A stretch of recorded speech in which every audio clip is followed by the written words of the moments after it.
Everybody's GDC 2009. Right now we're taking a look at the brand new Wolfenstein game. I've got Pete Sokol right here from id Software. He's here to tell us about it. So, Pete, let's start with the story. What are those Nazis up to this time, and where does the story sort of pick up from the last game? Well, it starts right after the events of Return to Castle Wolfenstein. BJ's defeated Heinrich, but the Nazis aren't going to sit down and play shuffleboard. They're going to get back on the horse, and they're back into researching the dark occult, supernatural. So they've found out about this energy source called the Black Sun. And to get to the Black Sun, you have to go through the Veil, which is basically a bridge between our reality and the Black Sun. The energy is leaking through. They're utilizing that to strengthen their army and win the war. BJ gets his hands on the Veil, and throughout the game, he gets to utilize that and kill Nazis. So. Sounds good. So obviously World War II, it's a familiar territory for a first-person shooter, but the Wolfenstein series has always been able to sort of sidestep that with some elements of the occult. What have you got in here? You mentioned the Veil. What else sort of creepy, crawly things can we expect to see this time?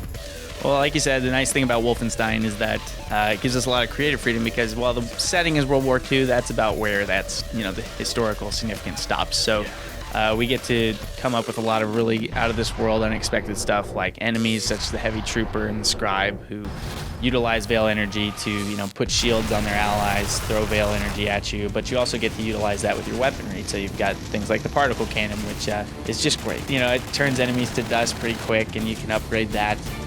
Every weapon in the game is upgradable, and everything just the escalation combat, the escalation enemies, a lot of unexpected stuff. So one thing that I noticed as I was playing this game is that there's a lot of blood flying all over the place. Guys are losing arms. People are spouting from the jugular. What's going on there? Well, Raven, they do good work when it comes to violence, and it seems to go over pretty well.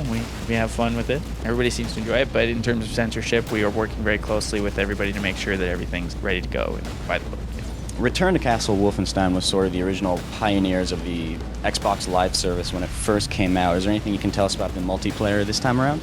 The multiplayer, Return to Castle Wolfenstein was a great multiplayer experience. So we know what fans are expecting, and we also want to build on that experience. So we've taken all the great elements that made that so awesome, and we've incorporated the Veil into the multiplayer.